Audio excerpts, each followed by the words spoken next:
On the west side of King's Landing, we're looking at the fence here. It's got two bends. One is right here, and then the other bend is way up here behind this bush, and then it continues on. It's totally inaccessible from the outside up here, but from here, the second bend to the first bend is 74 feet, and from the first bend all the way to the corner down at King Road,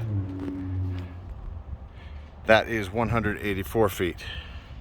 And it's accessible on both sides with just a slight, there's a little backyard action right there to work around, but not much.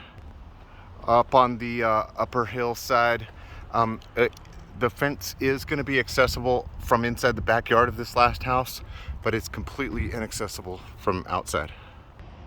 Just coming off of the west side, here is the south side. This is along King Road. It's 465 feet straight line, all accessible from the outside here. And there's a whole bunch of backyard interference. People are growing corn and bushes, and there's some people who have vines stapled up against the fence. But on the outside is completely accessible, 465 feet. Here we are still along King Road. I can't see into the backyards, but you can see that there's a number of plants, vines and stuff growing right up along the fence line, like in the backyards. These are backyards that you'd have to ladder over a gate or get them to open for you. There's more along down there. You should note that this whole 465 feet of fence is on top of this like 3 to 4 foot retaining wall, and there's like 2 feet of standing space on it. You can see it here like so, but it can be a little treacherous. Yeah, this looking back up the King Road, the south side. It takes a corner and it does this, now there's a very high retaining wall that you have the same 2 feet of walking space on, and there's some arborvitae right along the backside.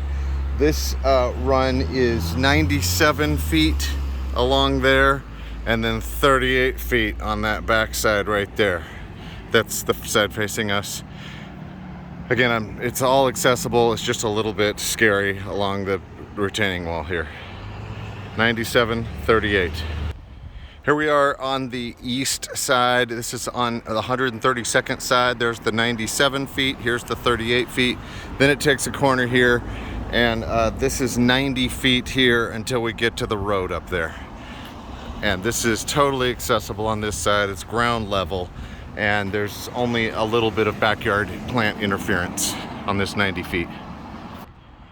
The rest of it on the east side along 132nd is this last 87 feet going up here. It's totally accessible on the outside, and then somewhat accessible on the inside also, with just very minor backyard interference. And then my understanding is that we are not addressing the fence along the north wall.